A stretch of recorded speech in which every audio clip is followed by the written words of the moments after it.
میرے محترم بزرگوں، دو ایک باتیں مختصر ہیں. ابھی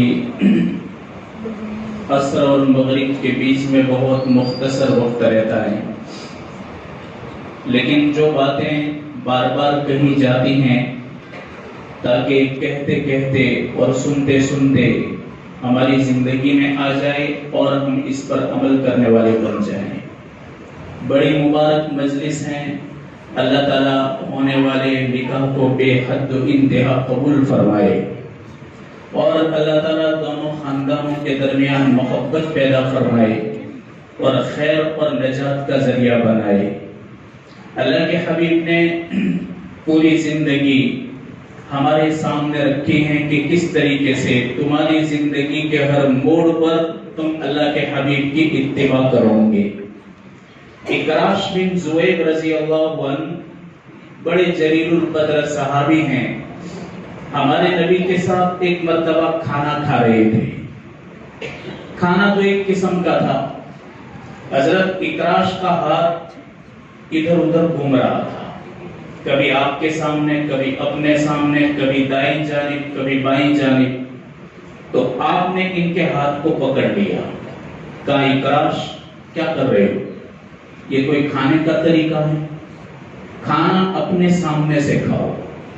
جب ایک ہی قسم کا کھانا ہو تو اپنے سامنے سے کھانا چاہیے. آپ نے اکراش کو ہاتھ پکڑ کے تعلیم دی. اس کے بعد پھر کچھ کھجوریں آئی ایک تھال کے اندر جو مختلف قسم کی کھجوریں تھیں. کھجور بولنے میں تو کھجور ہے، لیکن کھجوریں الگ الگ قسم کی ہوتی ہیں. وہ کھجوریں جب الگ الگ قسم کی تھی، اب اکراش تو ڈر گئے تھے. اب اکراش ایک ہی قسم کی کھجور اپنی سمت سے کھا رہے تھے. آپ نے فرمایا کہ اکراش کیا کر رہے ہو؟ کہاں؟ بھی آپ نے کہا یا رسول اللہ تو میں اپنی جگہ سے کھا رہا ہوں. آپ نے فرمایا اب نہیں، اب جو کھجور تمہاری مرضی میں آئے تم کھاؤ. یعنی الگ الگ قسم کا کھانا ہو تو پھر تم جہاں سے چاہو کھا سکتے ہو. ورنہ کسی کے حصے میں دال آ گئی تو دو دال ہی کھایا کرے گا. سامنے والا تو اچھا کھاتا رہے گا، اور وہ اس کے حصے میں دال ہی آئی تو وہ دال پر اکتفا کرے گا. آپ نے فرمایا ایک قسم کا کھانا ہے تو اپنی طرف سے، الگ الگ کھانا ہے تو جہاں سے تمہارا جی چاہے تم کھاؤ. یہ اللہ کے حبیب نے چھوٹے بچوں کی طرح آپ نے صحابہ کو تعلیم دی. پھر آپ نے فرمایا اصحابی کالنجوم فبأیہم اقتدیتم اہتدیتم. میرے صحابہ ستارے ہیں، ستارے. جس کسی صحابی کی تم پیروی کرو گے منزل مقصود تک پہنچ جاؤ گے. جابر بن عبداللہ بڑے پیارے صحابی، ہمارے نبی آپ سے بڑا پیار کرتے تھے. جابر سے، جابر کی چھوٹی چھوٹی 6 بہنیں تھیں جن کو تعلیم کی ضرورت تھی، تربیت کی ضرورت تھی، ان کو پالنا تھا. جابر بن عبداللہ نے نکاح کر لیا. ہمارے نبی سے ملاقات ہوئی تو جابر کہنے لگے یا رسول اللہ میری شادی ہو گئی. کہا اچھا، بیوہ سے نکاح ہوا یا کنواری عورت سے ہوا؟ جابر کہنے لگے کہ نہیں، بیوہ سے ہوا.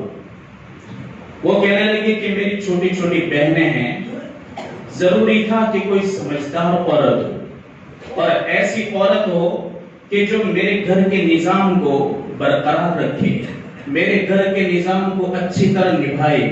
اس لیے مجھ کو تھوڑی عمر والی عورت، سمجھدار، جس کی کیپیبلٹی ہو اور جس کی میچورٹی ہو، ایسی عورت کی مجھے ضرورت تھی. اس لیے میں نے ایسی عورت سے نکاح کیا.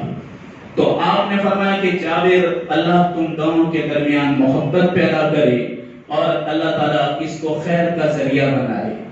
نہ جابر نے آپ کو بلایا، نہ آپ نے جابر کو کہا کہ جابر اتنے پیارے صحابی، میں تم سے کتنی محبت کرتا ہوں، کم از کم مجھے کہتے تو میں نکاح میں آتا، کم از کم کہتے تو میں آپ کو مبارکبادی دیتا. آپ نے تو کوئی خبر ہی نہیں دی، آپ نے کوئی گرا شکوہ نہ کیا. یہ اسلام کا بہترین نظریہ ہے، یہ اسلام کا بہترین نظام ہے کہ شادی ایک حلال ذریعہ ہے کہ جس کے ذریعے انسان اپنے جنسی خواہش کو پورا کرتا ہے حلال طریقے سے، جس کو اتنا آسان اور سستا کر دیا گیا کہ اللہ کے حبیب نے کسی بھی صحابی کے متعلق یہ نہیں فرمایا کہ تم نے مجھ کو نکاح کی خبر تک نہیں دی۔ یہ ایک نظام ہے میرے بھائیو، حرام ہے اور بدترین پیسے ہیں جو رسم اور رواج کے اوپر لگتے ہیں کہ ایک پاکیزہ کمائی ہو، حلال کمائی ہو اور اپنے پسینہ بہا کر کمائی ہو اور اس کو جمع کیا ہو اور وہ ایسے رسم اور رواج کے اندر پیسے بہا دے، میرے بھائیو بدترین پیسے ہیں۔ اصل میں ہم صدیوں سے غیروں میں رہتے چلے آئے ہیں، ہندوؤں میں رہتے چلے آئے ہیں، صدیوں سے ہمارے باپ لکڑ اور سکر دادے، ہم نے ان کے نظام کو دیکھا، ہم نے ان کی شادیوں کو دیکھا، ہم نے ان کے رسومات کو دیکھا اور ہم نے ان کے خرچ و اخراجات کو دیکھا، تو ہمارے سامنے انہی کا طریقہ رہ گیا اور نبی کریم صلی اللہ علیہ وسلم کا لایا ہوا بہترین طریقہ ہماری زندگیوں سے نکل گیا۔ اس لیے جہاں سے دین نکلتا ہے اس راستے سے پھر وہ جگہ تو پوری ہوگی کہ نہیں؟ دین گیا تو رسم آئے گی اور جہاں رسم آئے گی وہاں سے برکت ختم ہو جائے گی، اور جس راستے سے برکت نکل جائے گی پھر اس جگہ ہر قسم کی پریشانیاں، تکلیف، مصیبت، حالات، الجھنیں یہ سب آتی ہیں جب اللہ کے نبی کی برکت چلی جاتی ہے۔ میرے بھائیو، جب کسی کی لڑکی کو لاتے ہیں اور جب دو بول بول کر کے اس کو اپنے نکاح میں لاتے ہیں تو میرے بھائیو موت تک تعلقات کا نبھانا یہ بہت بڑا ایمان کا حصہ ہے، بہت بڑا ایمان کا حصہ ہے۔ ایک مرتبہ حضرت عائشہ رضی اللہ عنہا کے مکان پر آپ تھے، ایک بڑی عمر کی عورت آئی، بری عورت تھی۔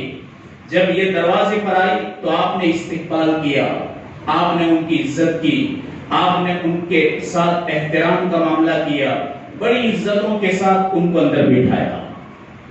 آپ خود پانی لینے گئے، مشکیزے سے پانی نکالا، اس عورت کو پانی پلایا۔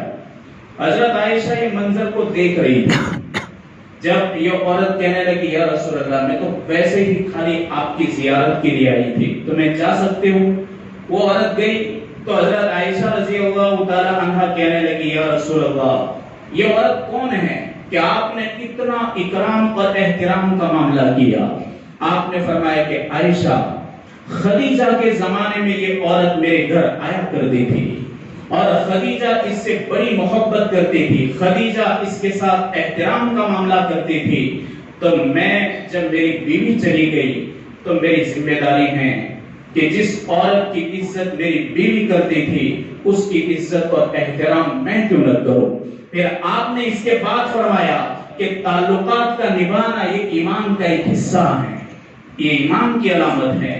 تو محبت کے ساتھ رہنا اللہ تبارک و تعالی اس کو بھی عبادت کر دیتا ہے۔ امام ابو حنیفہ رحمۃ اللہ علیہ کیسے بڑے امام ہیں، ایک آدمی نے ان کو پوچھا کہ میاں بیوی پاس میں بیٹھے ہوئے ہو، محبت کی بات کر رہے ہو اور محبت کا اظہار کرتے ہو، محبت کا اظہار بھی کرنا چاہیے، خالی کہے مجھے آپ سے بڑی محبت ہے، لیکن ایک کام ایسا نہیں ہے کہ جو بتلاتا ہو کہ اس سے محبت ہے، ایک کام ایسا نہیں، ایک بول ایسا نہیں کہ جو بول بتلاتا ہو کہ اس سے محبت ہے۔ بولوں سے اور کام سے محبت کا اظہار ہوتا ہے۔ تو حضرت امام صاحب سے پوچھنے لگا وہ کہ میاں بیوی بیٹھے ہوئے دونوں محبت کی بات چیت کرتے، محبت کا اظہار کر رہے ہیں، یہاں تک کہ جس آدمی سے تم کو محبت ہو اس کا اظہار کرنا کہ ہمیں آپ سے بڑی محبت ہے، یہ بھی سنت ہے۔ ہمارے نبی نے تعلیم دی ہم کو کہ تم محبت کا اظہار کرو، یہ بھی اسلام کی تعلیم ہے۔ تو شخص پوچھنے لگا کہ میاں بیوی محبت کا اظہار کرتے، حالانکہ یہ تو اپنی خواہش سے کر رہے ہیں، آپس میں ان کا کوئی ارادہ نہیں، تو کیا اس پر ثواب ملے گا؟ حضرت امام ابو حنیفہ رحمۃ اللہ علیہ فرماتے ہیں اگرچہ ان کا ارادہ نہ ہو، اگرچہ ان کی نیت نہ ہو، لیکن چونکہ یہ شریعت کا حکم ہے، آپس میں محبت کرنا، محبت کا اظہار کرنا، یہ شریعت کا حکم ہے۔ اگرچہ انہوں نے نیت پر ارادہ نہ کیا ہو تو بھی اللہ تبارک و تعالیٰ ان دونوں کو اجر عظیم نوازے گا، اجر عظیم عطا کرے گا اگر انہوں نے آپس میں محبت کا اظہار کیا۔ تو میرے بھائیو، یہ بہت بڑی عبادت ہے۔ آپ ابھی بیٹھے ہیں، کہنے میں نکاح میں آئے ہیں، پر آپ بہت بڑی عبادت میں بیٹھے ہوئے ہیں۔ اللہ تبارک و تعالیٰ اس کے صدقے میں ہم سب کو نجات عطا فرمائے، اور جتنے بھی خرافات ہیں اللہ تبارک و تعالیٰ اس کو ختم فرمائے۔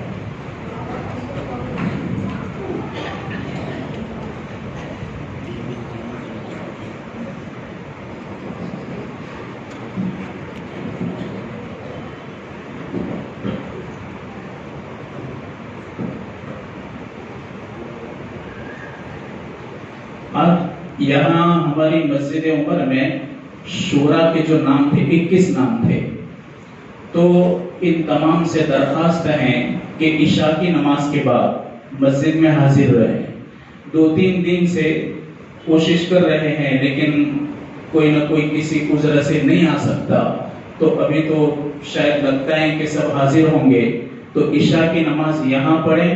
عشاء کے بعد تھوڑی سی مختصر بات ہے اور مشورہ ہے۔